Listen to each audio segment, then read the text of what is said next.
یہ حضرت عمر کا اجتہاد ہے. پہلے تو ان تک ثابت ہی نہیں ہے, ثابت ہو جائے تو پھر اجتہاد ہے صحابی کا. اور وہ کیسا؟ فرمایا یہ اعتقاد اور تھا اور وقتی ضرورت اور تھی. اعتقاد ان کا بھی تھا کہ جہاں نبی علیہ السلام بیٹھے جگہ برکت سے بھر جاتی ہے, مگر چونکہ وہ درخت معین نہیں رہا تھا, پتہ ہی نہیں چل رہا تھا اگلے سال کے ہے کون سا. اگر معین ہوتا تو بالکل نہ کاٹتے, اگر تعین رہتا تو بالکل نہ کاٹا جاتا. چونکہ تعین باقی نہیں رہا تھا تو اس مسلط کے پیش نظر کاٹ دیا گیا. اگر وہ ذکر کاٹنے کا منقطع ہے اور ثابت نہیں ہے تو اس واسطے کہنے لگا کہ وہ ایک صحابی سے ذاتی سوچ اور وہ بھی جزوی وقت کے لیے اس مجبوری کی بنیاد پر کہ وہ معین نہیں ہے, اس صورتحال میں اس کے کاٹنے کو دلیل بنا کے سارے اسلامی جو آثار تھے ان پر چڑھائی کر دی گئی اور پورا عالم اسلام تڑپتا رہا. اور انہوں نے داغے شرک اور بدعت کے فتوے اس وقت بدعت اور غیر مشروع کے, اور آج وہ ایڈوانس ہو کے شرک تک فتوے پہنچ گئے ہیں. اس واسطے ادھر وہ کمپنی پھر ریالوں پہ لگی, ایڈ آئی, ان کو بھی جھگڑنا بھول گیا. آج اہل سنت و جماعت جو ملت اسلامیہ کی حقیقتوں کے وارث اور دائی ہیں, ہم پھر وہ سبق ان کو یاد کرا رہے ہیں اور پیغام خیر ان کی طرف بھیج رہے ہیں اور یہ دعوت اصلاح دے رہے ہیں کہ اور یہاں بھی ان کے جو ہرکارے ہیں ان تک کہ اپنے پچھلوں کو دیکھو اور لگانا ہے فتویٰ تو ان پہ بھی شرک کا لگاؤ, پہلے ان پہ ہاتھ صاف کر لو اور پھر دیکھا جائے گا.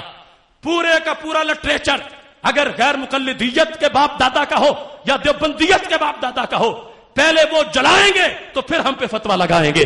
اور اللہ کا فضل ہے ہمیں ایسے فتووں کی کوئی پرواہ نہیں, ہمارے ساتھ رب کی تائید ہے, محبوب علیہ السلام کی نگاہ عنایت ہے.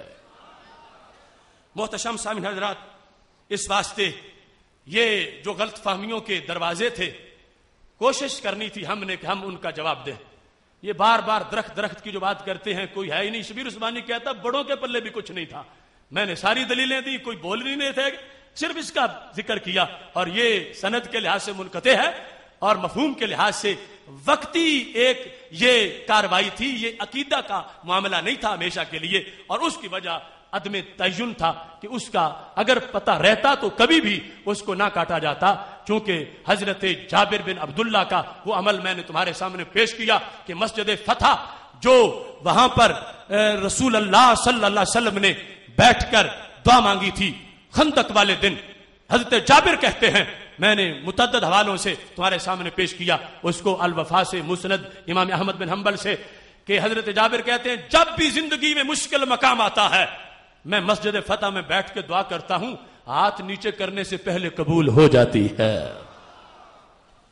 محتشم سامعین حضرات, اس واسطے اگر دین جو جہاں سے چل کے آیا ہے اس کی بات ان لوگوں کے لحاظ سے جو جن کے پاس رہا کرنی ہے تو وہ وہی دین ہے جو مسلک اہل سنت, خمیر اہل سنت اور ضمیر اہل سنت میں موجود ہے.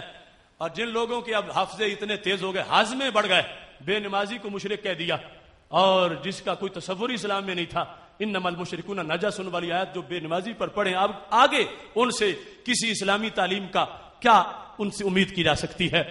یا پر کھرچنے والے مسجدوں سے اور جھگڑنے والے یا کی وجہ سے اتنے بڑے شرک ان کے لحاظ سے پھیل جاتے ہیں. جو کہتے بندہ فوت ہو گیا اب اس کو یا کہو. میں کہتا ہوں اگر بخاری شریف کو پڑھا نہیں سونگا بھی ہوتا تو ایسی باتیں کوئی نہ کرتا. بس اس پر اپنی بات ختم کر رہا ہوں, چونکہ اصل یہ تو سیکنڈ لاسٹ اجتماع ہے. کل مجھے اسلام چاہیے ہر نگر میں سب قافلے راستے بھٹی میرج ہال کی طرف انشاءاللہ وہ پر نور اجتماع ہونے والا ہے. آج کا اجتماع بھی اللہ کے فضل سے دور دور تک روشنی بکھیرنے والا ہے. یہ حدیث شریف بخاری شریف میں 278 نمبر حدیث ہے. یا کا مسئلہ بیان کرتے ہوئے جو شبہ ان کا ہے, کوشش کروں گا, فضل اللہ نے کرنا ہے. کتنے ہیں جو عمر فاروق توحیدی بن جائیں گے. حضرت ابو ہریرہ رضی اللہ تعالیٰ عنہ کہتے ہیں کانت بنو اسرائیل یغتسلون عراۃً, بنی اسرائیل کے لوگ ننگے غسل کرتے تھے. ینظر بعضهم الی بعض, ایک دوسرے کو دیکھتے رہتے تھے.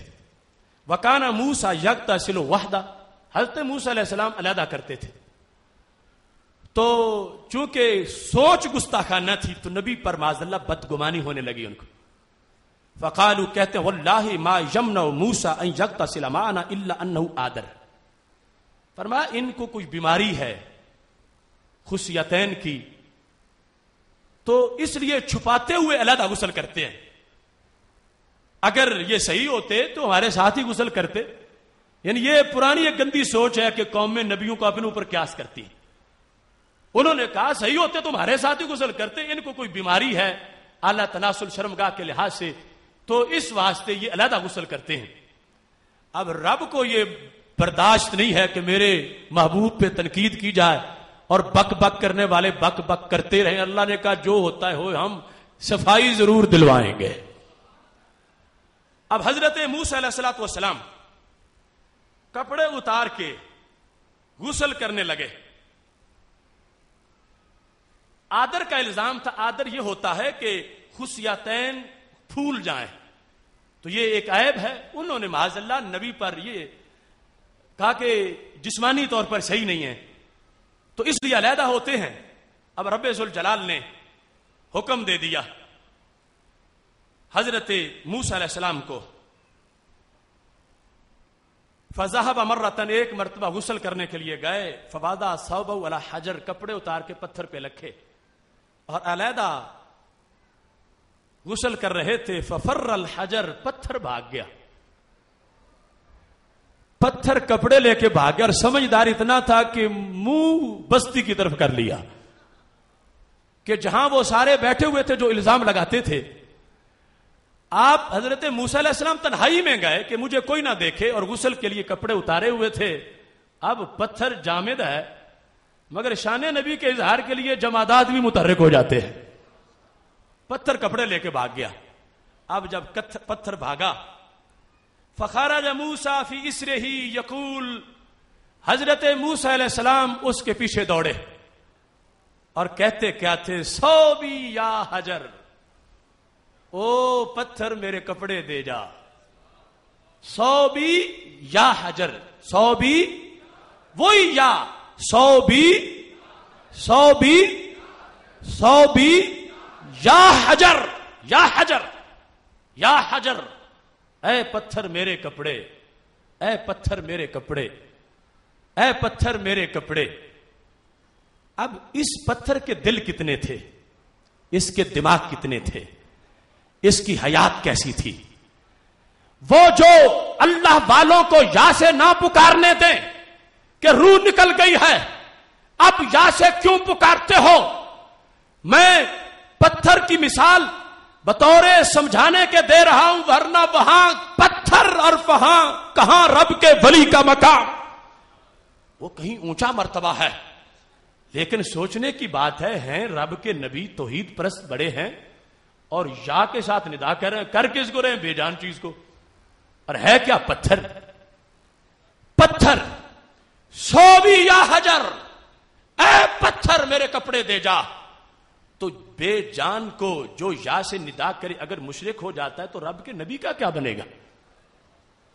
تو پتہ چلا نبی نے کوئی غلطی نہیں کی. سوچ غلط ہے اس کی جو اس یا پہ اعتراض کرے، سوچ غلط ہے. صوبی یا حجر، اے پتھر میرے کپڑے. صوبی یا حجر بخاری میں 2 مرتبہ اس کا اس طرح ذکر ہے، او پتھرا میرے کپڑے دے جا. صوبی یا حجر، اے پتھر میرے کپڑے. اس کو یا کے ساتھ ندا کی، اور پتھر اتنا سیکھا ہوا تھا اس نے بریک لگائی نہیں، اور اتنا سپیڈ میں تھا. حضرت موسیٰ علیہ السلام دوڑے ہیں، مگر وہ وہاں جا کے رکا ہے جہاں سارے مجمع لگا کے بیٹھے تھے، اور وہاں پتھر پہنچ گیا. حضرت موسیٰ علیہ السلام گئے، حتی ناظرت بنو اسرائیل الی موسیٰ، بنی اسرائیل حضرت موسیٰ علیہ السلام کو دیکھا. فقالوا واللہ ما بموسیٰ باس، ما بموسیٰ من باس. انہوں نے کہا ہم تو جھوٹ بولتے رہے کہ ان کو بیماری ہے، یہ تو بالکل صحیح ہے، ان کو تو کوئی بیماری نہیں ہے. اخذ ثوبہ، تو پتھر نے کہا بس کام پورا ہو گیا، اب کپڑے واپس لے لو. اخذ ثوبہ فتافق بالحجر ضربا، آپ نے کپڑے پکڑے اور اس کو پھینٹی بھی لگائی پتھر کو، اس کو مارا، اور یہ اس کو یا کہنا اور پھر کہ اس نے میرے بلاتے ہوئے بھی دوڑ کیوں لگائی ہے، یعنی جو تقاضا تھا کہ مجھے کوئی نہ دیکھے، میں نے کپڑے نہیں پہنے ہوئے، غصہ بڑا تھا. تو بے جانوں کے لیے سزائیں کوئی نہیں ہوتی، یہاں پر انہوں نے اس کو مارا بھی ہے. تو اس سے پتا چلا کہ اگر رب کی قدرت ہو تو پتھر میں سمجھ آ جائے کہ دوڑ لگانی ہے، مخصوص ٹائم میں لگانی ہے اور مخصوص سمت میں لگانی ہے اور مخصوص جہت میں مخصوص جگہ پہ جا کے رک جانا ہے، تو جو رب پتھر کو اتنا سکھا دے تو جس ولی کے دل پہ روزانہ 360 جلوے برسیں اس کو کتنا عطا فرما دے گا. یہ معیار انہوں نے جو شرک کے بنا لیے، اس سے پھر بچے گا پیچھے کون؟ کہ یا سے اللہ کے سوا کسی کو پکارا، اور وہ کسی کون ہے؟ وہ بے جان چیز ہے. اور اگر یہاں پہ کوئی یہ دلیل دے نہیں اگرچہ پتھر تھا مگر چونکہ اس وقت تو دوڑ رہا تھا تو زندہ ہو گیا تھا، چونکہ دوڑ رہا تھا تو اب وہ جامد نہیں رہا تھا، چونکہ دوڑ رہا تھا اور ہلتے دوڑنے میں اس کو یا کہا گیا. تو میں کہوں گا پھر تم نے خود آپ اپنے دام میں سے یاد آ گیا. اگر بے جان پتھر اللہ کی توفیق سے دوڑنے لگے تو تم زندہ ماننے لگ جاؤ، جن کے لیے روح کا کوئی تصور نہیں تھا، اور جس اشرف المخلوقات انسان کو رب ذوالجلال نے روح دے کے مالا مال کیا اور پھر قبر میں روح کو پھر لوٹا دیا، تو آد روح فی جسد ہی کا ذکر حدیث میں آیا. پھر اس سے کیوں دشمنی ہے، کیوں عداوت ہے؟ جس وقت ایک پتھر کی شان مانتے ہو تو دل بھر کی شان بھی مان جاؤ. محتشم سامعین حضرات، یہ عقیدہ توحید سے متعلق غلط فہمیوں کا ازالہ، اس کی دوسری قسط ہم نے بیان کی، اور انشاءاللہ ہم تھکیں گے نہیں. جتنے وہ شکوک و شبہات لائیں گے ہم ان کا جواب دیتے چلے جائیں گے، یہاں تک کہ ان کے دل میں بھی نور ایمان اعلیٰ طریقے سے داخل ہو جائے.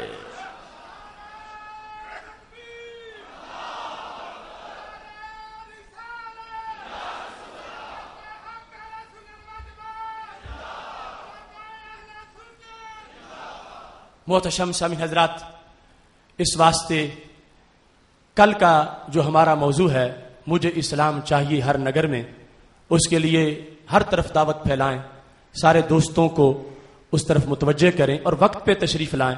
بڑا ہی پر نور، پر سوز، پر کیف، علمی، ایمانی، اکانی، روحانی پروگرام منعقد ہونے والا ہے. باہر سٹال کے قریب مولانا محمد لیاقت جلالی صاحب جامعہ جلالیہ کے لیے بیٹھے ہوئے ہیں، وہاں پر آپ اپنا فطرانہ اور زکوٰۃ اور جامعہ کے ساتھ تعاون کے لیے رسید لے سکتے ہیں. کل کے خصوصی اجتماع کے لیے خصوصی کوششیں کریں. ہمارے آج کے اجتماع میں جامعہ جلالیہ لاہور کے سینئر مدرس استاذ العلماء حضرت علامہ مولانا ارشاد احمد جلالی صاحب تشریف لائے، ہم ان کو بھی خوش آمدید کہتے ہیں. اب دعا کے لیے ہاتھ بلند کرتے ہیں. الحمدللہ رب العالمین والصلاۃ والسلام علی رسولہ الکریم. اللهم احفظنا بالاسلام قائمین واحفظنا بالاسلام قاعدین واحفظنا بالاسلام راقدین ولا تشمت من الاعداء والحاسدین. یا الہ العالمین، رسول اللہ صلی اللہ علیہ وسلم کے عظیم مرتبہ کے طفیل، ہماری اس کاوش کو اپنے دربار میں قبول فرما. یا اللہ، ہم نے محض احقاق حق کے لیے جو دلائل پیش کیے ہیں، شک والوں کو اس سے روشنی عطا فرما، یقین والوں کی یقین میں مزید برکتیں عطا فرما. یا الہ العالمین، تمام حضرات و خواتین کی حاضری اپنے دربار میں قبول فرما.